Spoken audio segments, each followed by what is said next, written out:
We can all agree that if we were royalty for a day, the first thing we'd do would be to compel Chick-fil-A to be open on Sundays, right? Maybe I'm just betraying my own priorities here. More along the line that none of the girls said searching for the prince. Yeah, no. They're just strong young women who have their priorities in order. Respect for that, ladies. So today has been kind of a good day so far, hasn't it? A little bit ramshackle sometimes, a little bit improvised, but good all the same. I don't know if y'all noticed this. I know that I did. A year ago Monday, we had another kind of improvised, ramshackle kind of day that's a pretty important one for this church in particular. Did anybody catch that? A year ago Monday, we worshiped together for the first time since the beginning of COVID. That was a pretty good day, wasn't it? It was a good day for me. We were in the parking lot. I don't know if you remember that. We were all in lawn chairs, and it was all kind of weird and unfamiliar because, one, we hadn't been together for a while, and two, who worships in a parking lot normally, right? Let's be honest, that wouldn't have been our chosen venue. That was a nice midpoint in what for us as a church and also for us as individuals has been a long season of learning, relearning, remembering, and improvising as we try to figure out how to do church and how to live life normally, air quotes, once again. But really, if you think about it, the last few years, even going beyond just 2020, going out way further than that, have seen a lot of improvisation, haven't they? There's a lot of making things up on the fly, lots of trying to figure things out under challenging circumstances, lots of, like you could say this, being forced to run before you can walk. In certain ways, though, that's just part of life, right? That's just something that you have to deal with if you want to get by. Life is messy, and we see it every day. I'm led to believe that being a parent is similar to this, and for any of us who have been parents or are parents, you know a thing or two about this more than I do. My father has told me several times that it wasn't until I turned 4 that he finally figured out how to parent a 3-year-old. I'm sure that many of the parents in our audience could relate. We do that in our professional lives too, though, don't we? We go through all this training, perhaps we see a decent amount of education along the way, and then we actually start doing the job, and we find out that suddenly, where we used to know that 2 + 2 = 4, that suddenly 2 + 2 = 37, or something like that. It's one thing to train for a certain career. It's one thing to know everything that you need to know for that career. It's another thing to actually do that thing day in and day out. And I think, broadly speaking, each of us has some big idea of what our lives should look like, right? Whether it's career or family or extra career activities, things that you're involved in outside of work. We all have an idea of what we think we should be doing. And then we go into the messy and difficult and complicated business of trying to bring that idea to life. And you know something? We always seem to fail when we try to do that, don't we? We always seem to fall short. We fall short in our quest to be perfect. But when has that ever stopped us from trying? Of course, there are those who work much harder than the rest of us to hide and camouflage our imperfections, our messiness, our humanity. In the year 1898, Kaiser Wilhelm visited Jerusalem, Kaiser Wilhelm of Germany. Unfortunately for him, the gate at the entrance to the city was too narrow for his entire royal retinue of carriages and attendants and military guards and special personnel to fit through. The gate was too slim. The gate was too narrow. So what do you do if you're a king and you don't want to make your entrance into this incredible city look ramshackle and unprofessional? Well, if you're Kaiser Wilhelm, you make certain that there's a special tear in the wall. You take that ancient wall and you cut a piece of it out so that you and your whole procession can fit through it.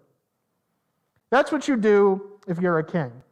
Perhaps if Kaiser Wilhelm were here today, that's how he would have answered Crystal's question. You bend the world to suit your needs and your circumstances. There's something rather kingly, isn't there, in entering a city like that.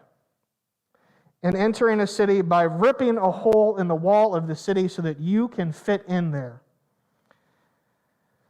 That's power, and the power of pride at its best. All will and authority.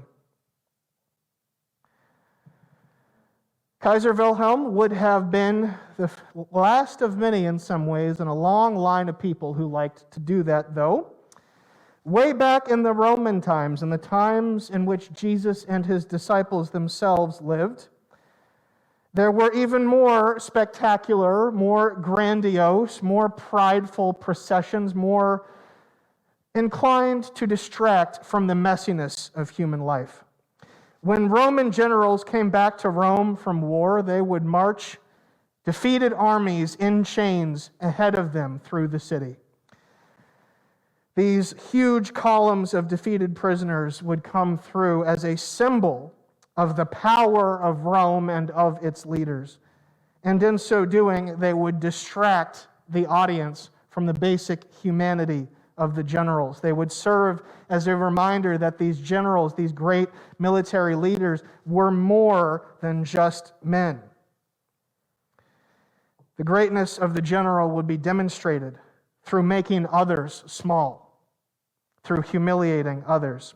His power would be established by mocking their powerlessness. His strength would be presented by highlighting their weakness.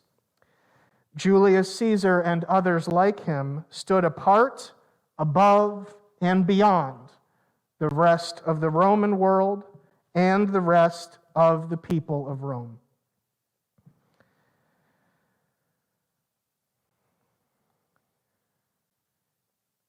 That's what a king or any kind of great, powerful leader does.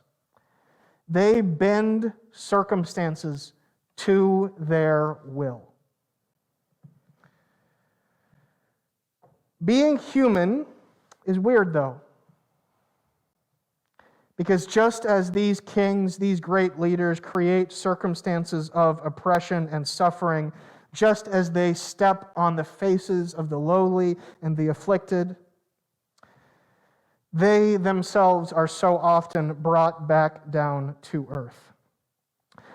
There's something telling, I think, in the fact that Julius Caesar, the greatest general in Rome's history, was murdered by his countrymen.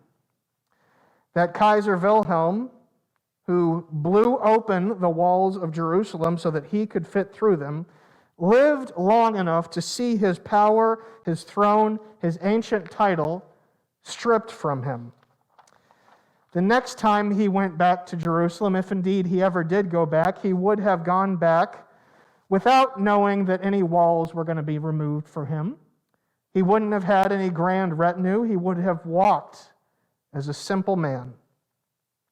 He was once an emperor, once a king, once a great leader. But he and Caesar and all the kings of history have something in common with the rest of us, don't they? Because they were born, they lived, and they died as human beings. Sooner or later, however high above other people we stand, we end up getting knocked back down to earth.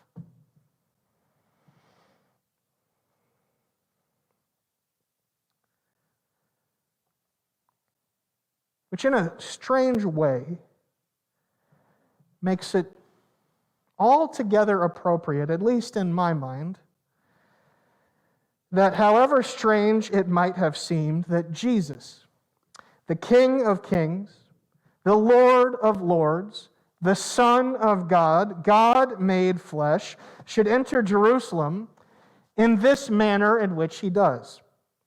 He comes into the city riding a colt just a few years old, its legs rickety and unsure and straining against the weight of this grown man on its back.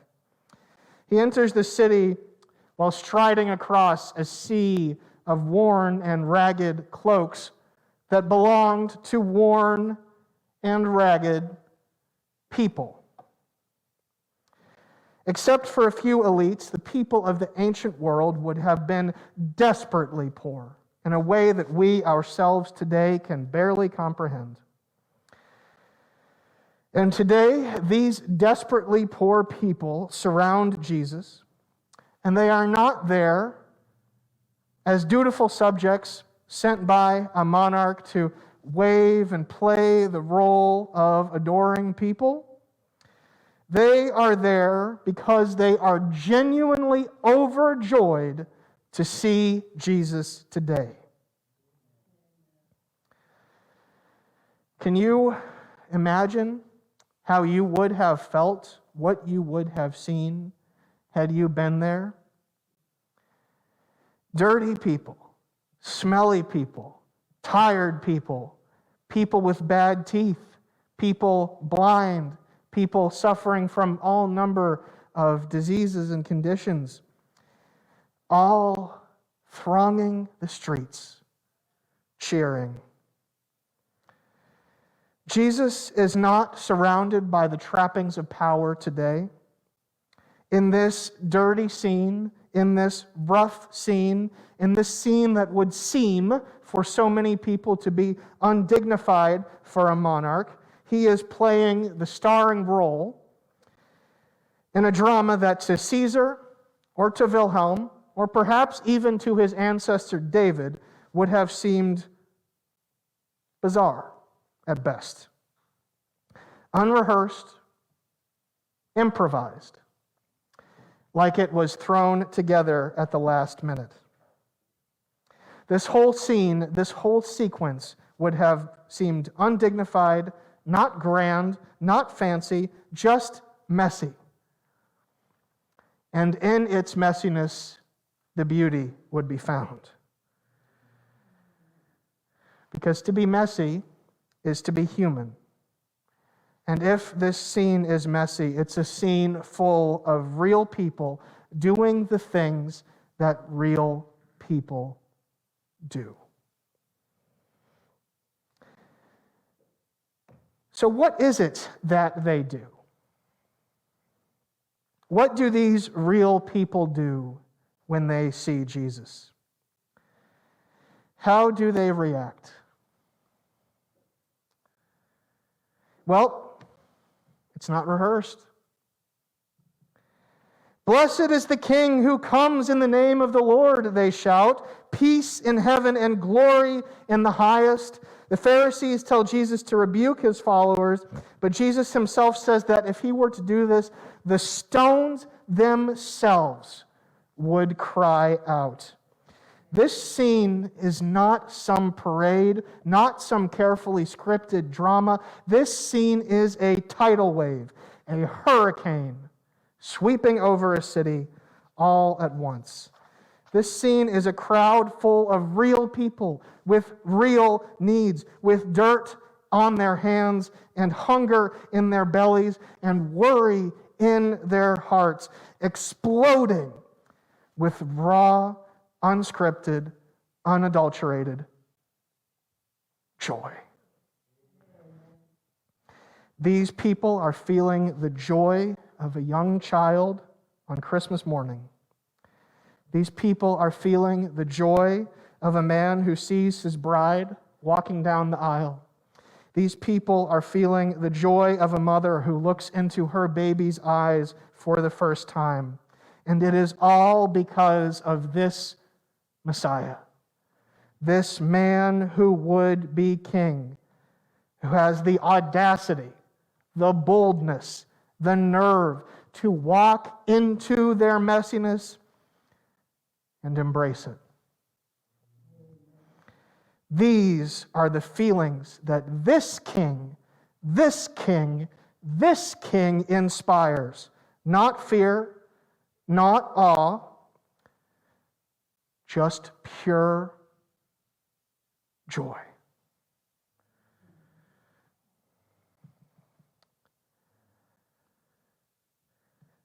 Over the last few weeks, we spent a lot of time talking about good and evil, right and wrong, light and dark.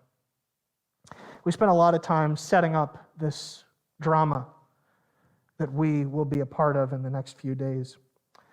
And last week, Bob talked with us about tests. This world sometimes feels like it's full of tests, doesn't it? There's so many things that we have to face down. There's so much struggle, so much pain, so much hardship that each of us has to face and that this world has to face. But for this Sunday, as we stand days away from the great crescendo of our faith, we can, we must, we should take a moment to rest where we are. At the gates of Jerusalem, as our King enters into his city and fills the hearts of his people with joy. Our lives are messy. They are difficult. They aren't easy. And still, our King meets us in the middle of that messiness to love us where we are, how we are, just as we are. There will be hard days to come, and the drama of Holy Week is far from over. It is just getting started. But for now, may we welcome Jesus through our gates, into our lives, into our hearts, into our souls, with this same radical, pure joy. Because even here, even now, even in this time of physical and mental and spiritual poverty, we can still sing praises, and we still have so very much to be thankful for. Amen.